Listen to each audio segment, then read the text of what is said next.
and more. Pagka yellow, ano yung yellow? 10, mataas. So, meron sa mga colleague, sales company dito. So, the point is, perseverance is not an unknown word.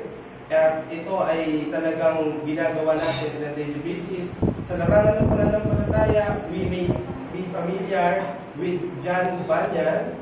So, since John Bunyan ay isang English preacher. Sinabing English preacher, taga-England or Briton. At siya po ay pinagbabawalan mag-preach dahil during that time ay bawal po ang ibang religion aside from the Roman Catholic Church. So pinagbabawalan si John Bunyan to preach the gospel. So he was in prison for 12 years.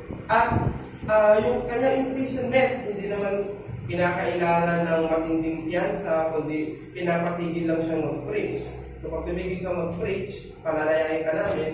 But John Bunyan replied, if you will release me out of this prison, I will only preach the same message tomorrow. So, siya ay napiit pa rin ng 12 years at dahil doon, he was inspired to write a very, very familiar and very inspirational, motivational book ever written. It's a novel, and that is The Pilgrim's Progress, or The Pilgrim's Progress, if you want to call it that way. At doon, makikita natin ang story ni Christian sa kanyang adventure to the Celestial City.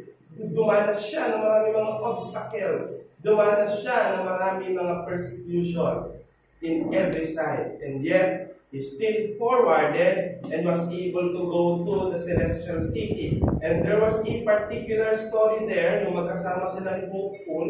So kung alam niyo yun, sila ay tungo sa Delectable Mountain, at yung Delectable Mountain may mga shepherds or may mga elders.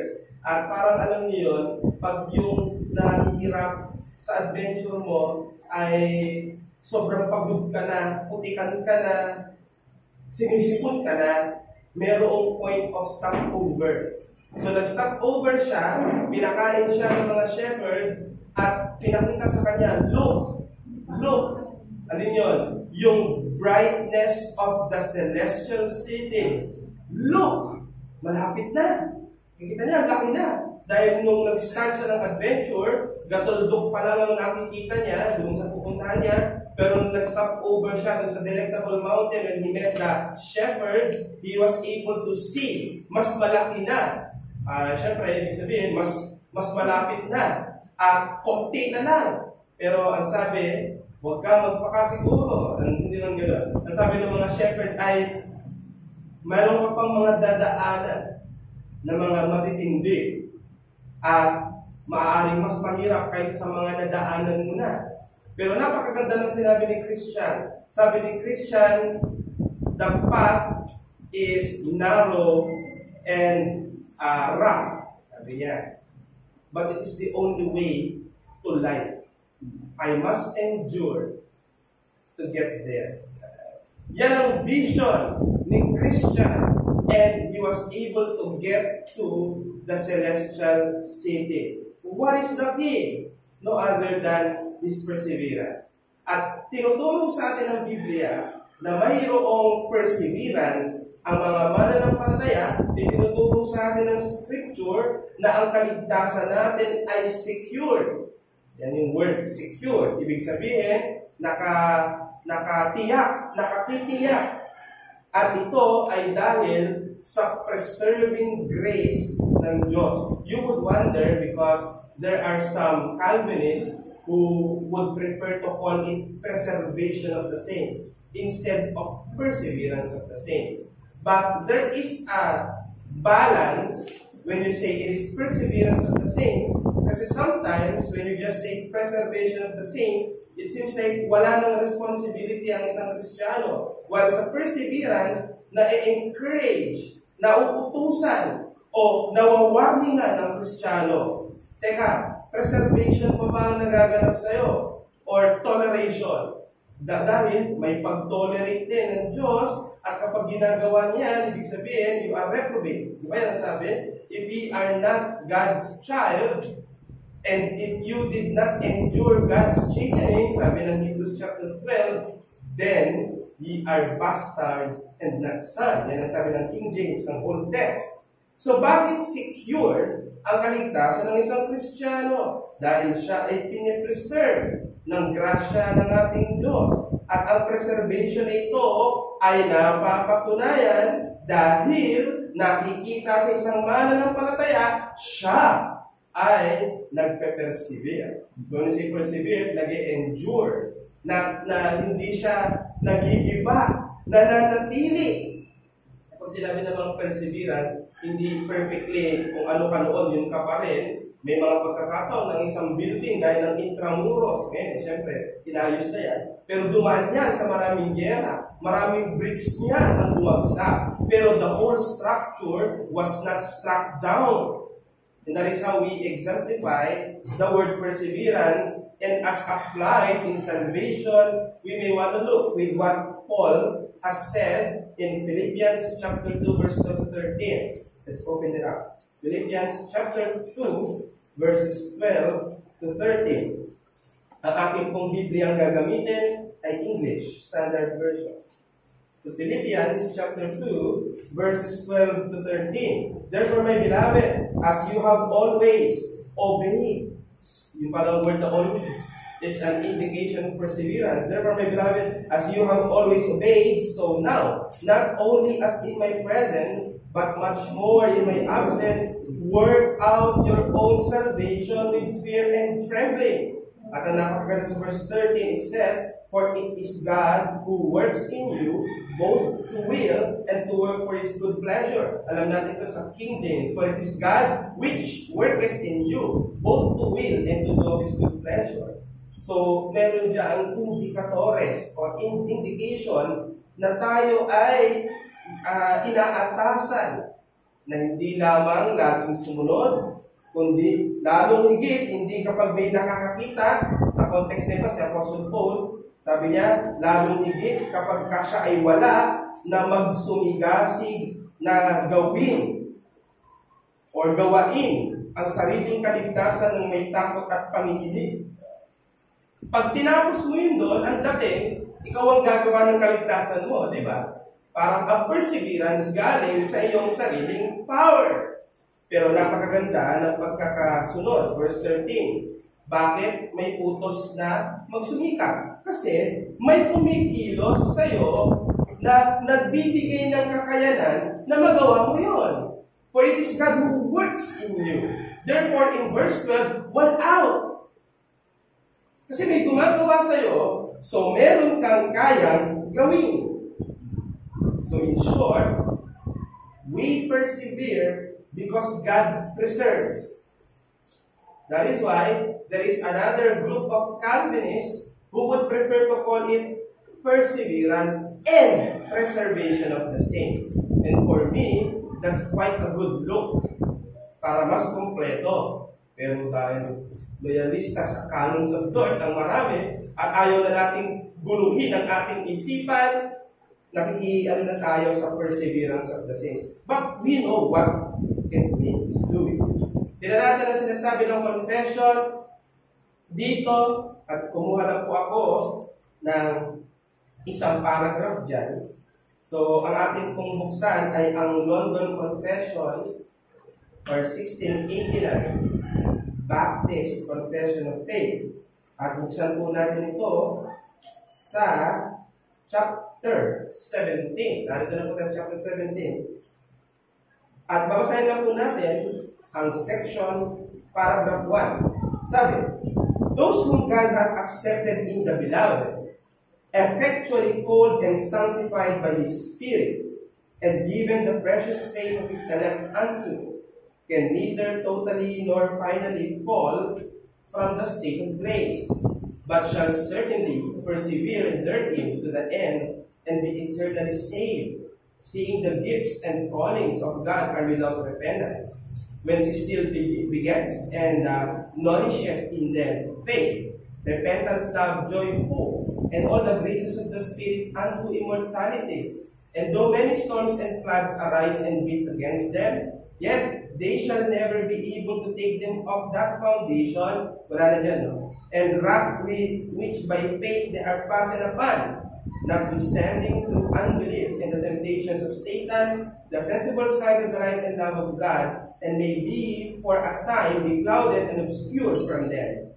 Yet he is still the same, and they shall be sure to be kept by the power of God unto salvation, where they shall enjoy their purchased possession, they being engraven upon the palm of his hands, and their names having been written in the book of life from eternity. Kung namin lang natin, at kung isa-isayin natin week by week ito, napakaganda. Isa lang ang sinasabi rito, pag saved ka, hindi na mawawala yung salvation mo. Yan ang sinasabi ng ating confession. But of course, we will look into details, and let's define first what perseverance of the saints is. Ang definition, ang totoong mananampalataya, iniingatan ng Diyos sa kanyang kaligtasan habang buhay at magsusumikap sa pananampalataya at kabanalan hanggang makarating sa kalagayan ng kaluwalhatian. Ganda yan. Ang ibig sabihin, kaya nga true believers, kasi pwedeng may believers ngayon lang. Meron naman talagang temporary believers ngayon naniniwala. Pero ang temporary believers, hindi true believers. Now, true believers are preserved. Take note of the word, it's past tense, isn't it? Bakit? Kasi tapos na yan sa Diyos. True believers are preserved by God. Saan tayo pinipreserve? Hindi ka na magkakasuga. Hindi ka na magkaka-pimples. Hindi ka sa ganun pinipreserve. Ang preservation natin, in salvation. Yung preservation of the mortal body, sa glory yun. Meron talaga doon. Preservation of the body. Sa glory yun, hindi yun ngayon. Pabubulukin ng Diyos ngayon ang ating kaluluwa, ating katawan, kasama ng kasalanan. Pero, ang sinesecure sa atin, ang kaligtasan habang buhay, kaakibat yan ng pagsusumikap ng totoong mananampalataya sa pananampalataya at kabanalan hanggang siya ay makarating sa kalwalhatian sa kalwalhatian. Ang tanong, paano kung sa kalagitnaan ng buhay na nagsasabing siya ay mananampalataya, tumigil siya sa gawaing pananampalataya at kabanalan? Kaya natin pag-usapan ng misconception. Ang unang misconception, ang maling pagkaunawa sa once saved, always saved. Hindi ko minamali. Hindi natin minamali ang once saved, always saved. Yan nga yung sinabi ko kanina. Kung i-in short natin ang confession, ang ibig sabihin, once na ikaw ay niligtas ng Diyos, hindi na mawawala ang kaligtasan mo. Yan ang ibig sabihin ng once saved, always saved. Pero may nagdi-define nito na iba. At masama ang doktrina. Alam niyo, ang tamang doktrina, pag dinagdagan, mas masama sa mali. Mas masama doon sa sumasalungat lang. Dahil merong extremities na makikita natin dito. Ano ang issue sa maling pagkaunawa sa once saved, always saved? Dahil ginagawa ito ng ilan na lisensya sa kasalanan. Saved naman na ako. Di ba? Sabi ng Bible, hindi na mawawala ang kaligtasan ko. Ayun, kaya dalawa asawa, di ba? At nagpapatuloy sa kanyang pagkamakasalanan. Ginagawang lisensya ang preservation ng Diyos sa Kanya. Kung bibigyan natin ng ibang termino ito, ang antinomianism ulit. Hindi ko na ilalagay dahil puro yun na lang nilalagay kong misconception. Hindi nyo ba nakikita lahat ng handouts ko halos puro mga antinomianism? Ganun kasi kalalayan. Pero dito, kinukulong natin sa maling pagkaunawa sa once saved, always saved. Ano ang point? Kapag ganito ang paniniwala, nililito ang perseverance sa presumption. Ano ang presumption? That is to say, that is to say, salvation by one-time profession and guaranteed salvation without life of holiness. Ano ang nangyayari sa mga ganito ang paniniwala? Kasi daw tumanggap na siya kay Kristo. Ginagawang garansya yung pagtanggap kay Kristo para sabihin, meron ka ng assurance of salvation kasi may ginawa ka. nanampalataya, tumanggap kay Kristo. Kaya habang buhay, saved ka na. Never mind holiness, never mind doing good, never mind doing sacraments, never mind attending the church. Why? Because the only important thing is that you accept Jesus to your life. And then once you're saved, you're always saved. Wrong. That is just a presumption. At hindi yan nag-guarantee ng salvation. Do not base your salvation upon formula. Yan ang doktrina ng fideism. Let us open Matthew 7:21-23. Pakibasa po ng una nakikita. Matthew 7. Matthew 7, verses 21-23. Not everyone who says to me, Lord, Lord, will enter the kingdom of heaven, but the one who does the will of my Father who is in heaven. On that day, many will say to me, Lord, Lord, did we not promise in your name, and cast out demons in your name, and do many mighty works in your name? And then will I declare to them, I never knew you, depart from me, you workers of lawlessness. Amen. So yan ang sinasabi ng salita ng Diyos. Hindi lahat ng tumatawag sa Panginoon, gaya ng mga nagsasabing tumanggap na daw sila kay Kristo. Kasama sila. Hindi tayo tumanggap rin tayo. Kasama din tayo. Hindi daw lahat ng tumatawag o nagme-mention ng name ni Jesus ay may garantyang siya ay tinatanggap ng Diyos. Kaya hindi tungkol sa pagtanggap mo sa Kanya yun, kundi tungkol sa pagbibigay niya ng biyaya sa iyo. At ang kagandahan ng sinunod na example ni Jesus Christ after niya sabihin ito ay ang pagtatayo ng bahay sa buhangin at sa bato. Ano ang gusto niya sabihin? Yung mga nagpo-profess na sila ay Christian, pero gaya siya ng kastilyong buhangin na bumuo dahil sa tubig. Hindi totoo ang kanilang profession. Ganun ang ibig sabihin niya. If he does not persevere, it's because he is not preserved. And if he is not preserved, it's only because he is not saved at all. Yan ang implication niya. Kaya, ingatan natin ang pagtuturo na dahil sa pagtanggap kay Kristo, ligtas na siya. Bagamat may elemento ng katotohanan dyan, pero maliwanag na tayo ay iniligtas para saan? Para sa mabubuting gawa. Yan ang sabi ng Efeso 2:8-10. Ikalawa, ay ang pagtuturo na ang perseverance ay impeccable. Anong ibig sabihin impeccable? Hindi siya flawless. Yan, flawless siya. Ibig sabihin, walang kapintasan or perfect. Ano po ito? Pag save ka na, sinless perfect ka na. Of course, that's wrong. Gustuhin man natin ito. Gusto ba natin maging sinless perfect? Siyempre. Pero, we know also the fact that it cannot be true today. Why? Dahil tayo bilang mga mananampalataya, nasa katawang lupa na kung saan ang presensya ng kasalanan ay nariyan pa rin. Sabi nga dito ang asphalt. Di ba? Hindi dalawang nature natin. Yung old tsaka new. Hindi totoo yun. Meron ka lang new nature. Ang problema, yung old nature nag-iwan ng kalat na unti-unting nililinis. Diba? Kahit sabihin mo, nakalaya na tayo sa giyera. Pero, hindi porque nakalaya ka, muling babalik yung building na giba, andyan pa rin yan. Yun yung tinatawag nating remnant ng sin. Hindi na siya reigning, pero andyan pa yung presence. Yun yung realidad. Kaya may perseverance dahil may ganun. Diba? Yan ang point dyan. Kaya pagsasabing impeccable, ang issue, may naniniwala na para daw manatiling ligtas ang isang Kristiyano, dapat mabuhay na siya nang wala ng presensya ng kasalanan. Hindi nga yung pwede. Diba? Hindi siya po pwede. Ano ang point? Ang purpose kaya may perseverance ay dahil progressive ang sanctification. Ano ibig sabihin? Hindi ka nga binibigla ng Diyos. Kaya hindi po totoo ang instant sanctification. na kapag saved ka na, matik, wala ka nang magagawang mali, ever. Anyone who said that is a liar. At yan ang sabi ng 1 John 1:8-10. Nakikipagkompetensya ka sa testimony ng Diyos. Sabi ng Diyos, makasalanan ka. Kasi sabihin mo, hindi na po.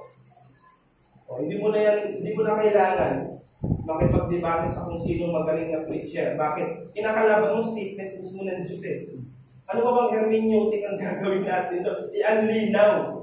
Anyone who say he does not sin is a liar. At sabi ko sa verse 10, he make God a liar. Diba?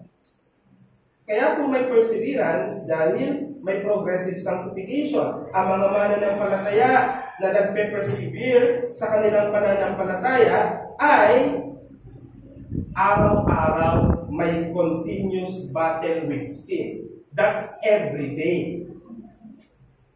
1 Thessalonians 5:23-24. Pakibasa na po na pong data. 5:23-24. 1 Thessalonians. 1 Thessalonians chapter 5 verse 23-24. Sabi sa Tagalog, pakabanalin nawa kayong lubos mismo ng Diyos ng kapayapaan at ang inyong spirito at kaluluwa at katawan ay inatang buo na walang kapintasan sa pagdating ng ating Panginoong Jesucristo. Tapat ang sa inyo'y tumawag, nagagawa rin naman ito. Kita niyo yung pagtatambal ng preservation at perseverance? Magkatambal eh. Yung binasa natin Philippians, magkatambal. Work out, yun yung perseverance. What He works in you is God's preservation. Dito naman sa binasa natin sa 23, God will sanctify you completely. It's an indication of God's preservation, that your whole spirit, soul, and body be kept blameless at the coming of our Lord Jesus Christ. He who calls you is faithful, He will surely do it. Perseverance is not about you. Perseverance is about the one who preserves. At ang nagiging epekto niyan sa kanyang pinipreserve ay nagpe-persevere. When you put a meat inside a refrigerator, wala siyang kamalay-malay, nararamdaman siya, hindi siya mabubulok. Ganyan ang ginagawa ng Diyos sa atin. Wala kang kamalay-malay, kahit nalulog mo pa na sa kasalanan kung minsan, na iaahon ka at napapanatili kang ligtas. That's an assurance. Ang assurance natin, hindi lang doon sa, ay, tumanggap ka na sa kay Kristo. So, kahit anong mangyari sa'yo, saved ka na. Kulang mo. At ang pinag-aaral natin ngayon, mas totoo in experience. Diba? Meron kang battle with sin every day. But look how God preserves you.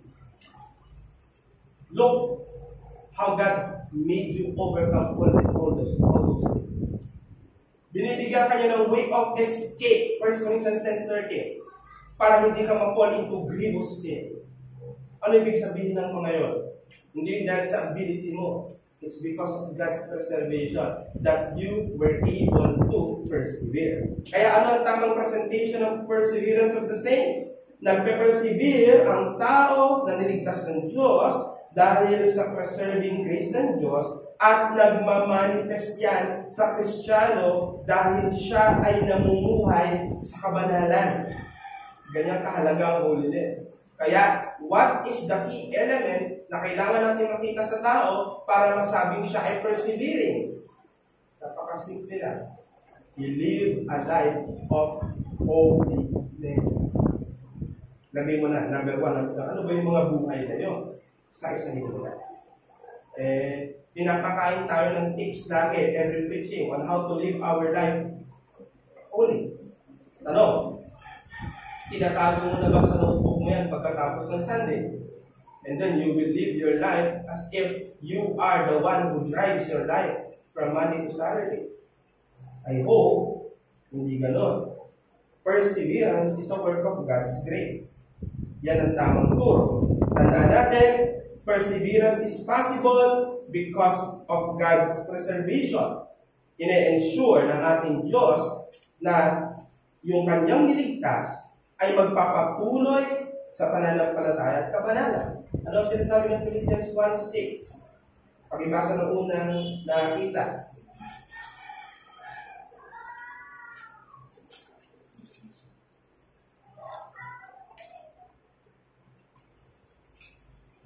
Ephesians chapter 1, verse 6. And I am sure of this, that he who began a good work in you will bring it to completion at the day of Jesus Christ. Bago sabihin ni Paul, ang sabi niya muna, sigurado ako dito. Saan siya sigurado?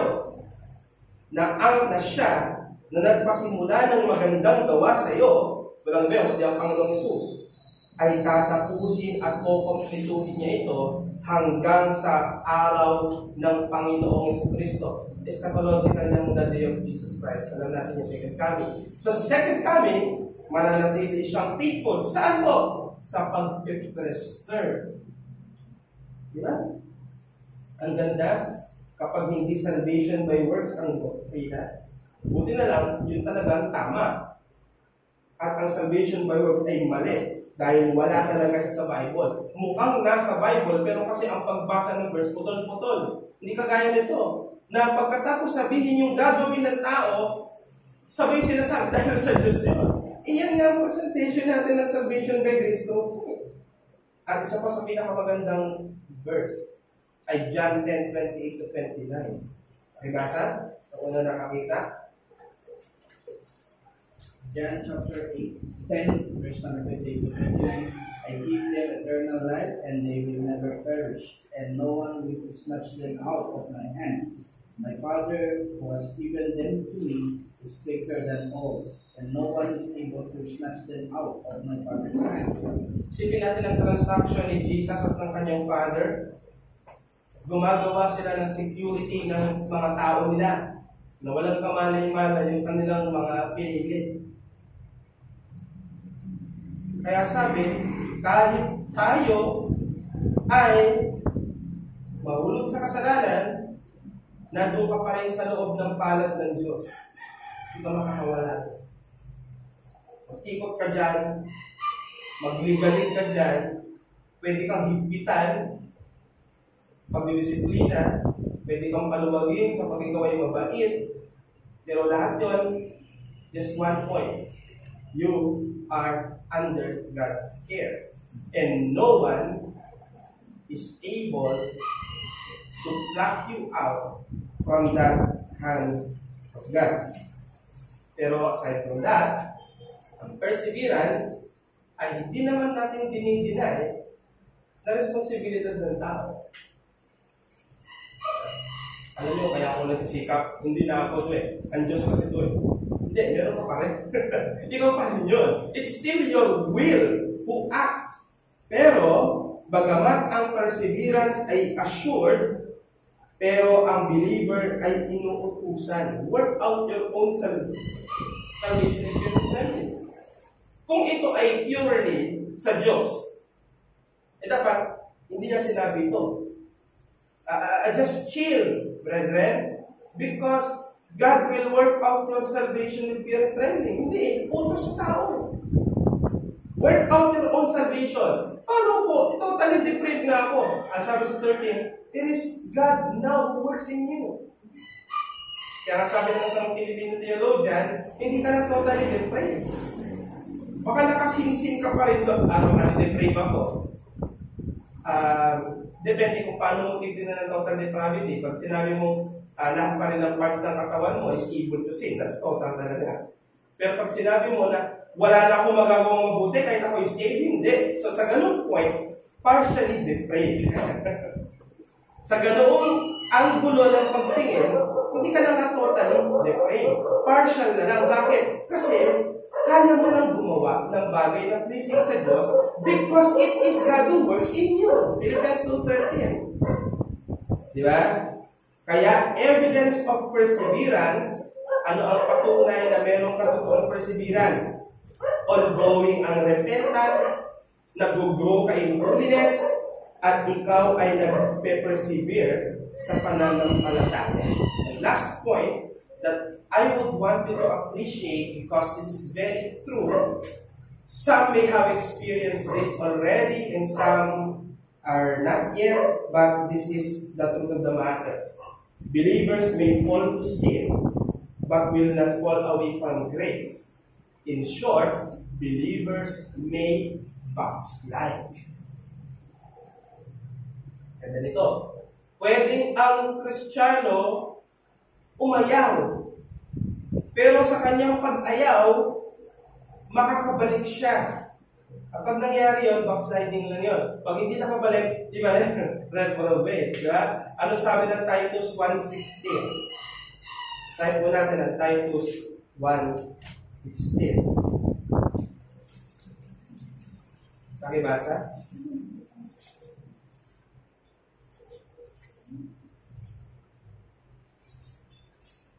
Titus 1:16, they profess to know God, but they deny Him their works. They are detestable, disobedient, unfit for any good work. Nagpa-profess lang. Ito nga yung misunderstanding ng once saved, always saved. Hanggang professor ka lang ba? Nalalaman ko lang bang Christian ka tuwing bubukay bibig mo at sinabi mong Christian ka. Pero yung mga taong kinakasama mo, araw-araw mong ginagalawan, trabaho iyong pinasok, lahat ay un-Christian. Kapag profession lang ang meron ka, but you deny Him by works, you are detestable, you are disobedient, unfit for any good work. Alam niyo, mas maganda to sa old translation. They profess that they know God, but in works they deny Him. Being unprofitable in all good works. Reprobate. Yan ang sabi ng King James. Ano ibig sabihin ng reprobate? Yung detestable. Ibig sabihin, hindi totoo. Nagmukhang totoo, pero hindi totoo. Alam niyo yung mga sing-sing, totoo ng silver, pero galing sa boteng tayo. Nagmumukhang akala mo totoo dahil totoo yung silver, pero hindi yung bato mismo. Ganyan ang reprobate. Kasama ng mga totoo. Kaya siya nagmumukhang totoo. Pero kapag siya na mismo ang i-test, isasalang sa apoy, isasalang sa flames of affliction. Makikita mo ang kanyang motto, I quit and I don't care what people will say to me. Di ba nagsabi ni Jimmy Swaggart, nung minsan siyang nahulog sa kasalanan, nung una siyang nahulog, iyak-iyak pa siya. Pero nung paulit-ulit siyang nahuhuli, ang sabi na lang niya, mind your own business. Ano ang pinapatunayan nun? Kayo makapagsasabi. Hindi ko sasabi. Pero, pasok siya sa mga pinag-uusapan natin. Kaya pag hindi ganyan, tandaan po natin, maaaring ang mga mananampalataya ay mahulog sa kasalanan, at totoo yan. Maraming mananampalataya na mahulog sa kasalanan. Pero hindi ibig sabihin nun, mawawala ang kaligtasan nila. Ano ang sabi? Sa Psalm 37 verse 23-24, kaya ating laging pinaawit. Sige, awit 37:23-24. Pakibasa po sa King James, kung meron may King James po dyan. Psalm 37:23-24. The steps of a good man are ordered by the Lord, and he delighted in his way. Though he fall, he shall not be utterly cast down, for the Lord upholdeth him with his hand. Diba? Yan mismo. Though he fall, ano linaw? Yan yung mismo sinasabi natin. Though he fall, he will not be utterly cast down. Bakit daw? For the Lord upholdeth him with his hand. Isang verse, pero nag-define ng isang doktrina. What is that? Eternal security. That believers are eternally secure despite of their once or twice or kahit gano'n pa karami na nahuhulog siya sa kasalanan. Gaya na sinabi ko sa inyo, parang structure na nagkabasag-basag pero hindi pa rin bumibitaw at nakatayo pa din. Bubuin uli yan. At darating yung time, pasasabugin na naman. Hindi sasabog completely, bubuin na naman. Maniniwala ba kayo na yung UST, yung mga pinakamalapit, yung simbahan dyan sa Baras? Diba? Isa sa mga pinakaluma, 1600s. Naniniwala pa kayo, hindi dumaan sa renovation nyo? Meron nyo. Kaya lang, napipreserve yung mga talagang hanggang ngayon naroon pa rin. Pero hindi naman nahayaan na, lalo na kung meron ng problema sa security na baka anytime pwede bumagsak, syempre, naglalagay na ng mga patibayan. E nung unang panahon, hindi naman uso yung bakal-bakal sa loob ng pader, di ba? Ngayon lang naman ang uso yun dahil sa mga engineering. Pero, noon, hindi. Siyempre, meron ng mga suporta yan. Pero, andun pa rin yung katotohanan na yan ay luma. So, ang isang Kristiyano, nagkakasala, nalalaglag, pero nakakabawi dahil sa biyaya ng Diyos, totoo pa rin siyang Kristiyano. Mag-ingat sa pag-uugali na pumahatol ka agad-agad sa isang mananampalataya dahil sa kanyang pagkakasala. Hindi po paghatol ang dapat niyang matanggap, kundi admonition, rebuke, siyempre kasama yun, instruction, discipline, restoration, ang dulo. Kaya bahagi po ng pagpipreserve ng Diyos sa tao ay disiplinahin niya ito kapag ito ay nahulog sa kasalanan. Sa layunin na sila ay i-restore sa kabanalan.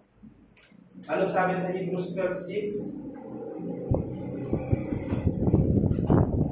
Hebrews chapter 12, verse 6. Ganito po ang ating mababasa. For the Lord disciplines the one He loves. For the Lord disciplines the one He loves, and chastises every son whom He receives. Yan palang ginagawa ng Diyos. Bahagi ng kanyang pag-iingat at pagmamahal, disiplinahin ang nagkakamaling anak. Kaya painful. Wala mong palo na hindi painful. Ito talaga masakit. Diba? Kung magulang ka, niloloko mo ang sarili mo pag namamalo ka ng anak tapos parang kanabi. Diba? Ang purpose ng palo, masaktan siya. Hindi para ma-satisfy yung galit mo. Kundi by that pain, magtanda siya, this is wrong, and I should not do it anymore. Diyan sumusobra ang batas minsan na pinagbabawalan ng mga magulang mamalo. Eh kaya rin naman na gawa yung batas na yun dahil may magulang naman na nuknuka naman ng sobra naman yung pagpalo. Kamukat-mukat mong sinturon, pag sa mukha ay tumatawa yung sinturon. Eh, mali naman yun. Ang pagpalo, tamang pagpalo na magkakanda. Hindi yung palo na gusto mo talaga masatisfy yung galit mo sa bata. Diba? And I do believe na totoong hindi ganyan. No? Kaya tandaan natin mga kapatid, ang perseverance ay security mo ng katiyakan ng kaligtasan. Ang Diyos ay nagpe-preserve para ang tao ay mag-persevere. And this is your eternal security. Let me inform you that once Charles H. Spurgeon has experienced one of the worst moments in his life. Nung nasa kasagsagan na siya ng kanyang popularity, nagsisiksikan ng mga tao sa loob ng kapilya, meron isang sumigaw na may sunog. And that led to people panically going out of the building, and 7 people were killed because of stampede. After nun, he stopped everything for just a short moment of time. He felt like, sa ginagawa ko, nakapatay pa ako kaysa nakabuhay ng mga kaluluwa. Right? But he endured that. Because na part ng preservation ng Diyos ay minsan siyang tapikin. Nakaasa ka na ba sa popularity mo? At dahil sa kanyang endurance na yun, nagpatuloy siya, nanindigan siya sa preach ng gospel, hindi siya nagpakitag sa mga persecution, at ang pinakamadala pa niya naranasan ay yung mga tao na dapat siya ay suportahan, Sila pa yung tumalikod sa kanya. Alin yun? Baptist Union of United Kingdom. Wala siyang kasamang mga association. Dahil sa disagreement, naging mag-isa si Spurgeon sa pagtataguyod ng ministry. Walang support ng ilang mga churches. Walang support ng mga Baptist pa man din. But he persevered no matter what. That is a Christian. Hindi mo kailangan na lagi kang may kasama. Hindi mo kailangan na laging may nag-cheer sa'yo. Because perseverance is not about that. Perseverance is that you hold to that grace no matter what. And in that, there is a famous quote made by Charles Spurgeon when he said that by perseverance, the snail reached the ark. Ganyan niya sinabi. Sipin mo lahat ang hayop na tumawid dun sa arko ni Noah. Yung snail, yung suso, ang pinakamabagal sa kanilang lahat. And yet, his slowness is not the issue. His persistence and perseverance. Kahit gaano siya kabagal, nakarating pa rin siya sa ark. Kahit gaano kabagal ang paglago ng isang tao, basta't ikaw ay pinilit hinirang ng Diyos, you will die with a smile. Sabi ni Bruno Mars. Pero hindi niya naiintindihan yun. At nila hindi Gaga. Di ba? Dalawa silang kumanta, si Gaga at siya. Di ba? Tayo nakakaintindi. Kaya, it's not about how fast you run the race. Ano sabi ni Apostle Paul? I have fought a good fight. I have finished my course. And I have kept the faith. Yan. Ang Christian perseverance. Kaya mga kapatid, hamon, awatin na natin ang pagtitiwala sa sarili at maging sigurado tayo sa kaligtasan sa pamamagitan ng pag-iingat ng Diyos na nakaugat sa hindi niya nagbabagong kalikasan. Bakit hindi mawawala ang kaligtasan ng isang Kristiyano? Dahil ang nagligtas, hindi nagbabago. Yan ang sabi ng Malakay 3:6. For I, the Lord, change not.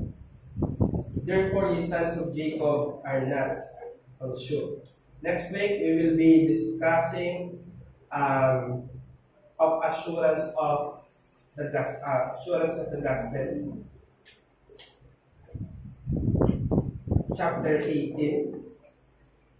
God willing.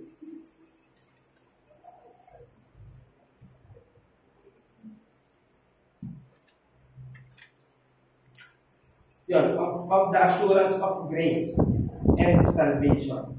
Napaganda niya. Unique ito sa ibang mga report. Kaya, pag-aralan natin. Okay? So, any question at this point?